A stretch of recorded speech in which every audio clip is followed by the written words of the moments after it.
Okay, welcome back to another episode of Third and 23. I'm your host, Alex, here to continue on with my picks and predictions for the first round of the college football playoff.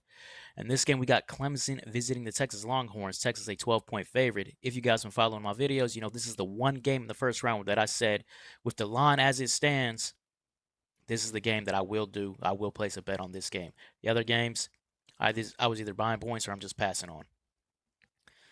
So first, some background on this. Let's talk about the Clemson Tigers, led by head coach Dabo Swinney. You know, you got to give it up to Dabo. Way back in the preseason, a lot of pundits were taking shots at Dabo, talking negatively about him, about how he wouldn't dip into the transfer portal, about how Clemson's window has closed, about how Clemson won't make it to the college football playoff. So whatever his opinion about the college football playoff is, it doesn't really matter. Goes into the opener and gets blasted by Georgia by 31 points, but able to rebound, respond from that game, rally the troops, make it all the way to the ACC championship game, and then win the ACC championship game.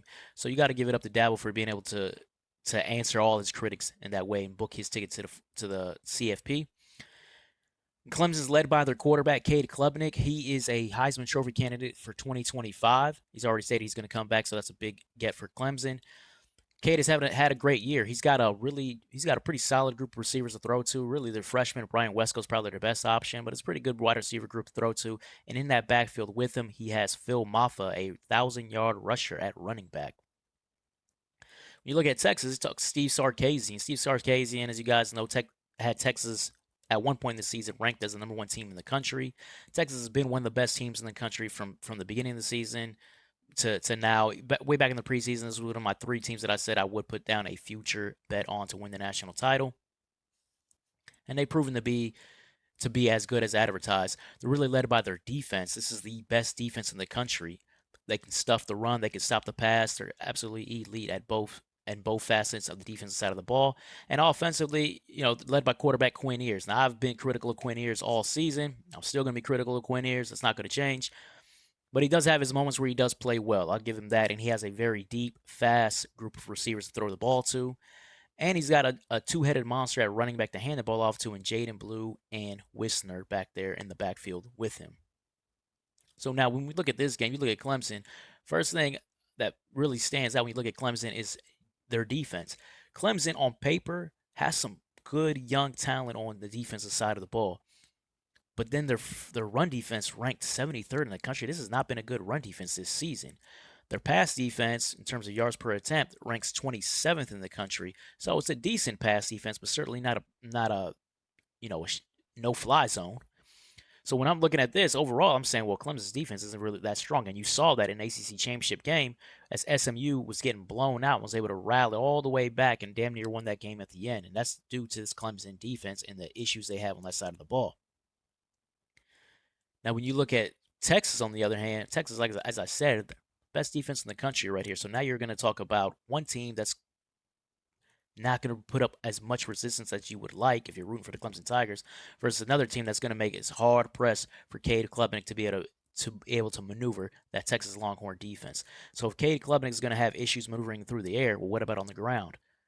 Texas run defense ranks 12th in the country, and this is one of the trends that I wanted to point out in this game is Phil Maffa, the running back for Clemson, in the last 3 games has averaged 37 yards rushing and 2.2 yards per carry. So I don't know what's going on with Phil Maffa. Maybe he ran into could be a slump, running out of gas. Maybe this time off could help him.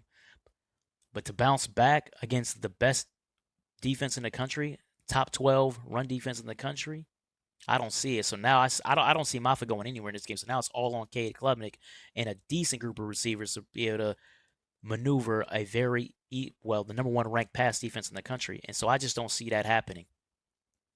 Another thing I want to point out in this game is Texas's defense. Another thing I want to point out for Texas's defense is only one team, not named Georgia. So take Georgia out of it, right? They played 13 games, 11 other teams not named Georgia. Only one of those 11 teams have been able to score over 20 points this season, and believe it or not, that was Vanderbilt. So Texas has been shutting offensives down all season long. A struggling running game, right? A decent group of receivers, but really led by a true freshman in Brian Wesco. We're not talking about Jeremiah Smith. I think Wesco's good, but there's tiers to it, right? I just don't see Clemson's offense having a lot of success in this game. And then their defense certainly should not be able to put up much resistance against that two-headed monster at running back for Texas. I'm going to say, like I always do, Quinn is probably going to have moments where he struggles early on in this game, but eventually I expect him to hit some plays down the field to the speedy group of receivers to be able to stretch their lead that I'm expecting them to have early in this game. So when I see the Texas laying at 12, I got no problem laying at 12. I think Texas I think this will probably be the biggest margin of victory out of all four first round CFP games. So I like Texas to lay at 12. I think they could probably win this game closer to 20. But anyways, that wraps it up. So if you like the content, please like, comment, subscribe, all of that. As you're going to see my YouTube handle here in a few seconds. Take care.